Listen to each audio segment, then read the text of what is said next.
Assalamualaikum warahmatullahi wabarakatuh.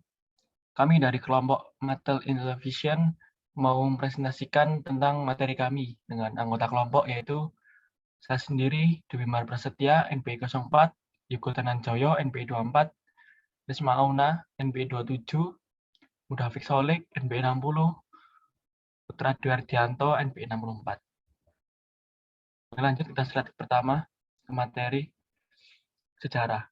Intellivision adalah konsol video game rumahan yang dirilis oleh Mattel Electronics pada tahun 1979. Namanya portmanteau dari televisi cerdas. Perkembangannya dimulai pada tahun 1977. Kemudian pada tahun 1984, Mattel menjual aset video gamenya kepada mantan eksekutif dan investor Mattel Electronics, yang akhirnya menjadi ENTV Corporation. Selanjutnya dibacakan oleh teman saya, Yugo Tananjoyo. Yang kedua, perkembangan game berlangsung dari tahun 1978 hingga 1990 ketika Intellivision dihentikan. Lebih dari 3 juta konsol telah terjual dari tahun 1980 hingga 1983.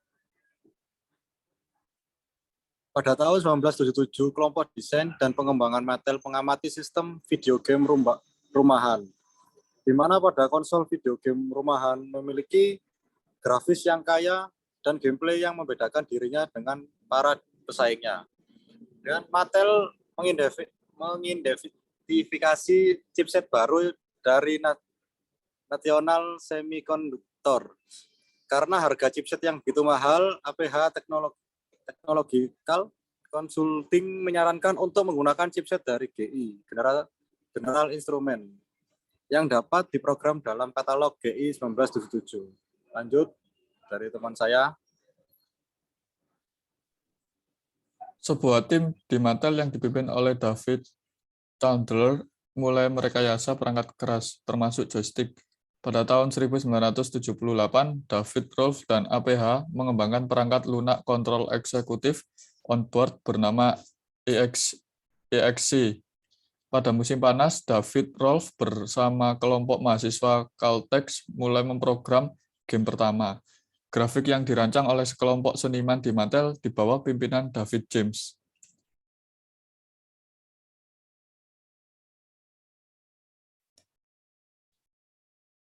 Intellivision diperkenalkan di Las Vegas pada Januari 1978 pada sebuah acara pameran dagang tahunan yang diselenggarakan oleh CTA atau Customer Technology Association sebagai komputer rumah modular dengan main komponen seharga $165. Komponen keyboard yang akan segera menyusul juga seharga $1.652. Selanjutnya akan dibacakan teman saya.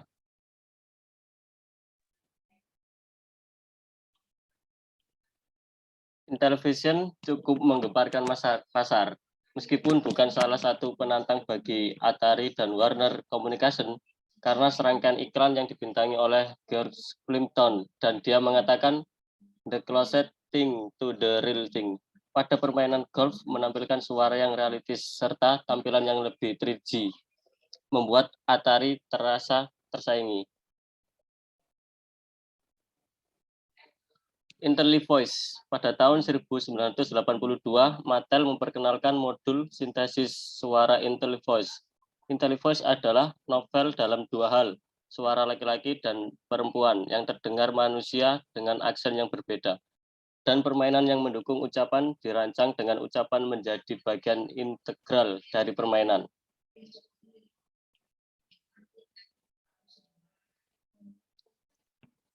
Pada musim semi 1983, Mattel memperkenalkan Intellivision kedua, desain ulang yang lebih murah dan lebih ringkas dari aslinya, yang dirancang agar lebih murah untuk diproduksi dan diservis dengan gaya yang diperbarui. Selanjutnya akan dibacakan oleh teman saya. Intellivision ketiga pada tahun 1982. Mattel merilis Intellivision 3 dengan mesin baru yang menggunakan prosesor CP1610 yang sama dengan chip stick. Grafis yang ditingkatkan menghasilkan resolusi 2 kali lipat dengan lebih banyak warna. Mantel menguasai lebih dari 20% pasar video game domestik. Keterangan ini berdasarkan from 10K, yaitu laporan tahunan yang diwajibkan oleh Komisi Sekuritas dan Bursa AS SEC.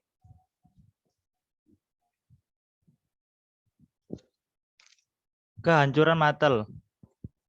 Hingga pada tahun 1983, Mattel mengikuti Consumer Electronic Show atau CES yang bertempat di Chicago untuk memamerkan semua produk Mattel.